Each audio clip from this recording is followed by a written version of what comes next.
Today, we're going to be taking another look at a very old ship in this game, the Tier 6 premium German battleship Scharnhorst, which, ever since its debut, has been power crept. We now have things like the Tier 7 Odin, which reminds me quite a bit of the Scharnhorst. It's also got small main battery guns for a battleship at its tier. It gets torpedoes. It also gets the sonar consumable, which, of course, Scharnhorst does not. But even so, Scharnhorst is still an effective ship about, 4 years later or however long ago it was released. The genesis of this particular match that you see playing out before you is that somebody requested I play the Scharnhorst on one of my recent streams, so I took it out, and this was the result. But I wanted to come back and do a post battle commentary analysis on this game because I think it offers some valuable insight on when or what are the conditions for when it's appropriate to make a push. Now, I've said many times in the past that the primary goal of a battleship generally is to find a place on the map where the enemy team has to push past your main guns in order to achieve some goal. That goal could be sailing into a capture circle in order to take it.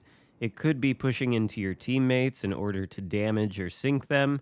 Whatever the case is, you want to look for a place on the map where the enemy has to give broadside to your main guns to get to some goal. Now, the great thing about World of Warships Legends is advice like that is not a set in stone commandment. It's more like a guideline. Because this game is not black and white. There's a lot of nuance and depth here to the tactics that you can employ. And for a battleship like the Scharnhorst, which is not a conventional battleship with large main battery guns. In fact, these, I think, are the smallest main battery guns on any battleship in the game. They're only 283 millimeters, or that would be 11 inches. And as a consequence, they don't do a lot of damage with their AP alpha. They aren't particularly accurate, and they aren't going to be really overmatching anything you come into contact with. But, on the other hand, they do have a very quick reload at 18 seconds on this build, which I think uses the Brawler skill on the Azerlane Scharnhorst commander.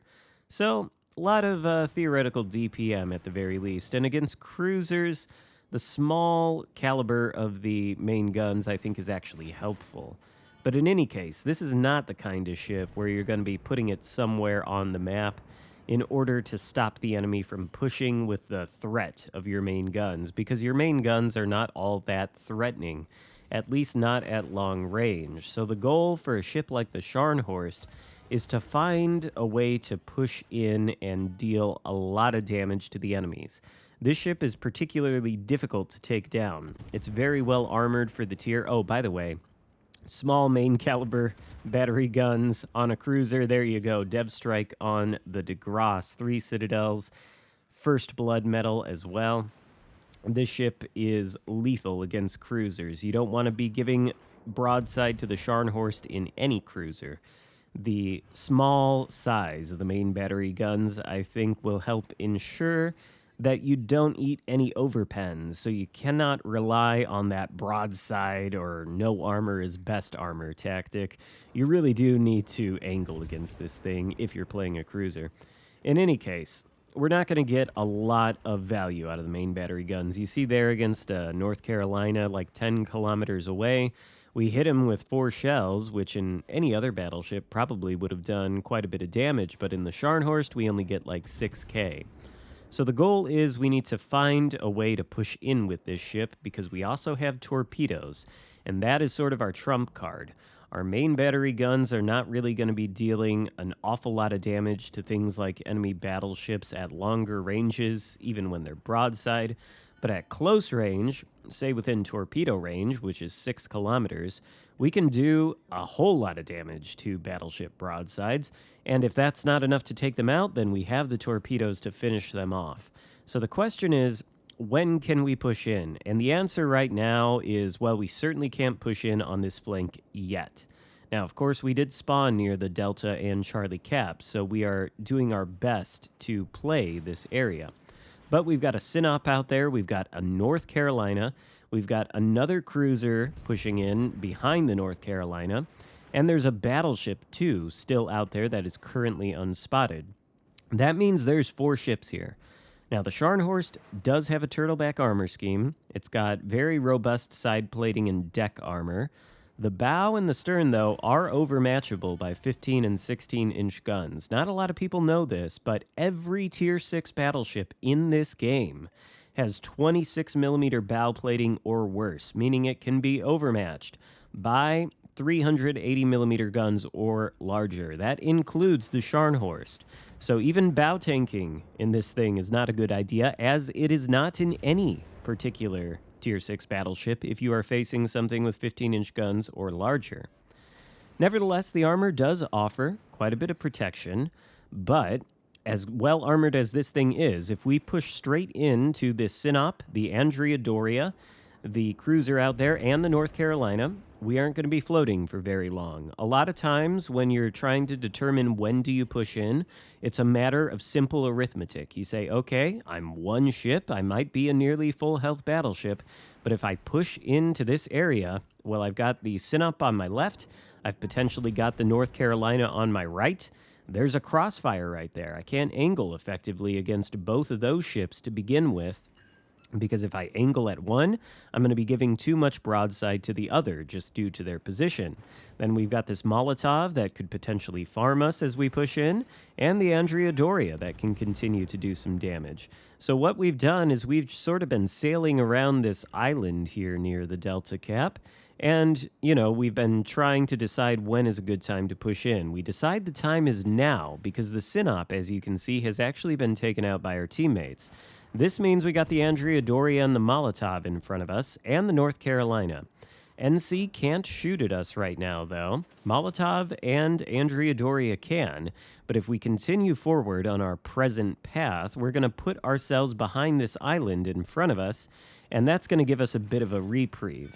You can engage in the tactic of sort of island hopping in a ship like this, where these islands are almost like, checkpoints, where you can hide behind them for a brief moment, maybe to heal up some damage or to let a fire go out, whatever the case is. And then when the opportunity presents itself, you push out again and continue forward. Now, I was hoping that maybe the North Carolina would stay behind that island for a little while. There we take out the Molotov, by the way. But he decides to come out and play with us, which is fine.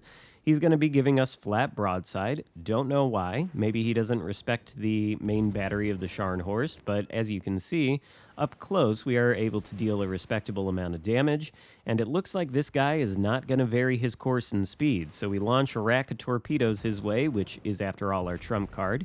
You see there he overmatches us straight through the bow, but we smack him with some torpedoes and gain ourselves the high caliber medal.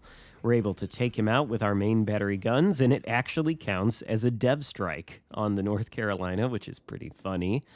But that just leaves 3 battleships left alive. And you can see the moment that we chose to push in was the opportune moment. It was when the Sinop was dead, so there was no danger of a crossfire.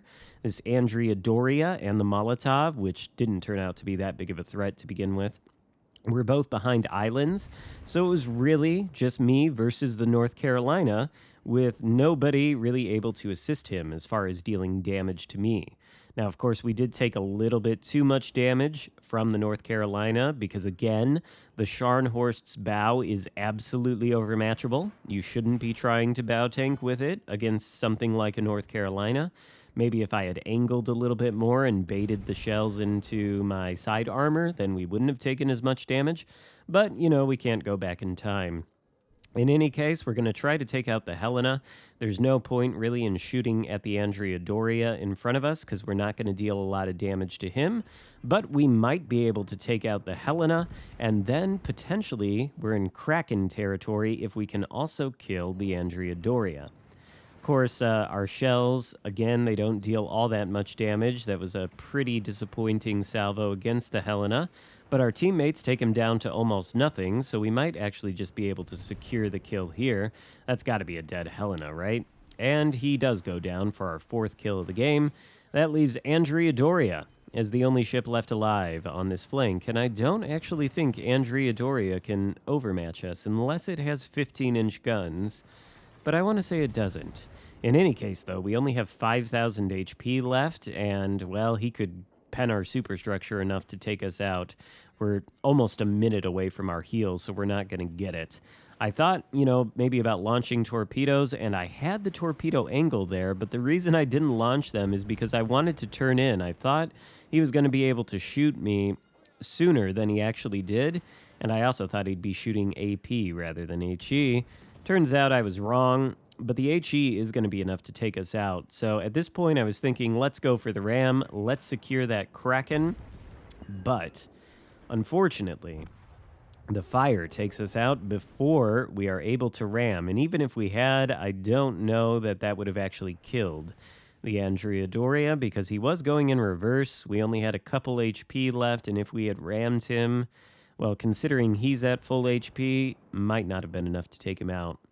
But in any case, the whole theme of this battle is pushing in at an appropriate time. Too often, I see German battleships pushing in right at the start of the game and just dying. That is almost never the correct time to push in, and you have to recognize that there's an ebb and flow to this game. There's an appropriate time to push in, and there's a time to kite away or play defensively. And you saw we played defensively early on in the game until the presence of the enemy on this flank, which there were a lot of ships, until that was cleared out. And then we pushed in at the moment we knew we wouldn't be subjected to a crossfire after the Synop had gone down, and we were able to achieve pretty good success with the Scharnhorst. 157,000 damage done, top of the leaderboard, 1 kill short of a Kraken. So, even in 2024, Scharnhorst still has it. And it's a pretty fun premium ship to play. I do enjoy taking it out from time to time. Hope you enjoyed this video. If so, give it a thumbs up. Consider subscribing if you haven't already, and I'll see you next time. Goodbye.